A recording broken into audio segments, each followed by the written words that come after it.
Good morning. Welcome to our weekly COVID-19 update briefing. As of today in Bossier Parish, we have experienced 2,728 positive cases of the virus.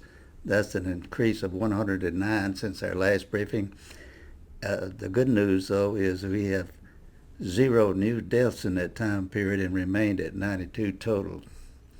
The state currently, as of today, has had 148,882 deaths. So it is obviously still a very, very serious situation in our state.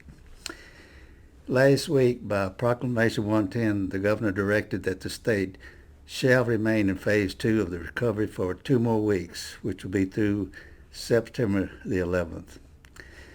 His reasoning for this is that there's been an alarming increase in the number of COVID-19 cases with increasing positivity rates and hospitalizations. Also, young adults, those 18 to 29, account for a majority of the new cases. And this may be the result of expanding sectors related to amusement. There is also concern that if mitigation and prevention protocols are not followed during the imminent Labor Day weekend, we may very well experience the same sort of negativity as far as test results that followed us for Memorial Day weekend. And so we're going to have to watch that very, very closely. The unanimous recommendation of the public health experts is that adoption of face covering with strict social distancing will help us keep the positive cases down low. And the federal task force has submitted a specific recommendation for Louisiana to mandate coverings. Dr. Ricks with the federal task force has advised the governor that the state should stay in the current mitigation stage as schools and universities are now opening until we can gauge what the effect of that is going to be. Some of the schools that have opened have already had to close, so we're going to have to watch that very closely. The emergency posed by Hurricane Laura has limited testing and will prevent proper analysis of some of the gating criteria. It's very important that we listen to what the governor has said in this recent proclamation.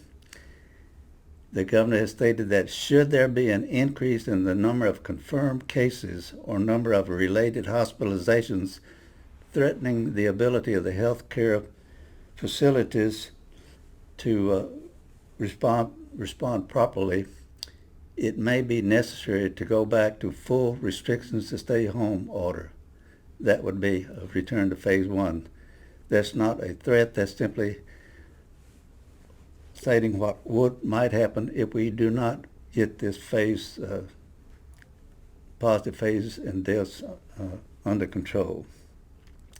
With regard to face covering, the proclamation states every individual in Louisiana shall wear a face covering over the nose and mouth when inside a commercial establishment or any other building or space open to the public, whether indoors or outdoors, and this shall include public or commercial modes of transportation. This order shall apply statewide, the governor has said. As we previously stated, and previous proclamations have stated, everyone age 8 or older should and is mandated to wear the mask. But children from 2 to 7 are not required to, but are strongly urged to, if were feasible, that they wear masks. We've talked a lot about gating criteria, and I thought it might be helpful to briefly review what the gating criteria is that we must meet before we can proceed to the next stage. They are as follows, all of which are for a 14-day period. There's got to be a downward trajectory of flu-like illnesses. There's got to be a downward trajectory of COVID-like syndromic cases. There's got to be a downward trajectory of documented cases, or downward trajectory of positive cases as a percent of the total number of tests. Hospitals have the ability to treat all patients without crisis care, and there must be a robust testing program that must be in place for at-risk healthcare workers, including emerging antibody testing. One thing the federal guidelines does say is, parenthetically, is that state and local officials may need to tailor the application of these criteria to local circumstances. The critical issues impeding our return to phase 3 remain the same. They have not changed, and they are lack of wearing the mask as we should, many bars and other businesses not complying with these directives, lack of proper social distancing, and non-compliance with crowd size and occupancy limits. The proclamations have made it the responsibility of businesses to enforce these directives. And to do that, the state office of the state fire marshal's office and the state office of alcohol and tobacco control have made visits to businesses. Usually the first 2 visits are courtesy visits to help point out where there may be violations of the directives, but on the 3rd time, if they are still occurring, they can expect to have the appropriate legal action taken, which may be a revision, a revoking of a permit, or whatever other law may have been violated.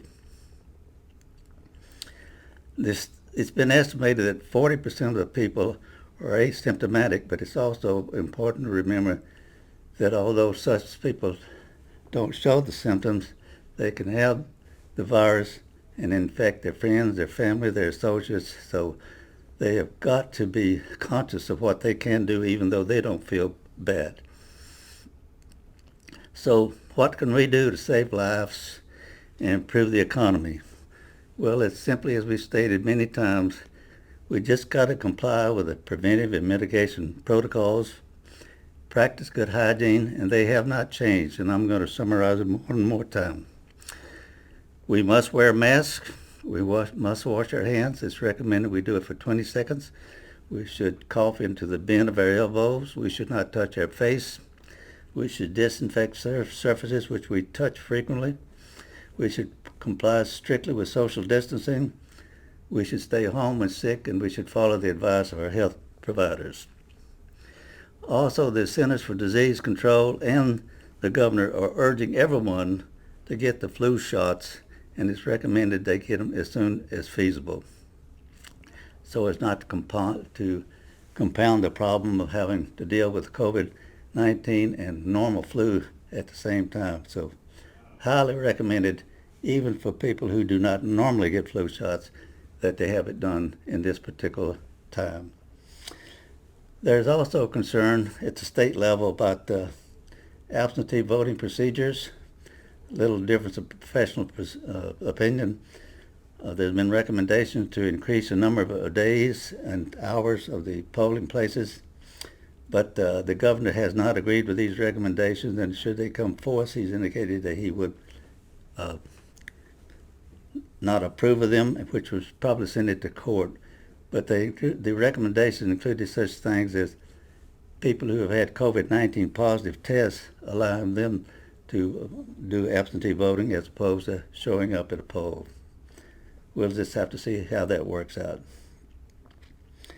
I strongly urge that we all follow these mitigation and prevention procedures. If we do, it will accelerate our moving into phase 3. Thank you, ladies and gentlemen. Our next briefing will be Thursday, February the 10th. Good day.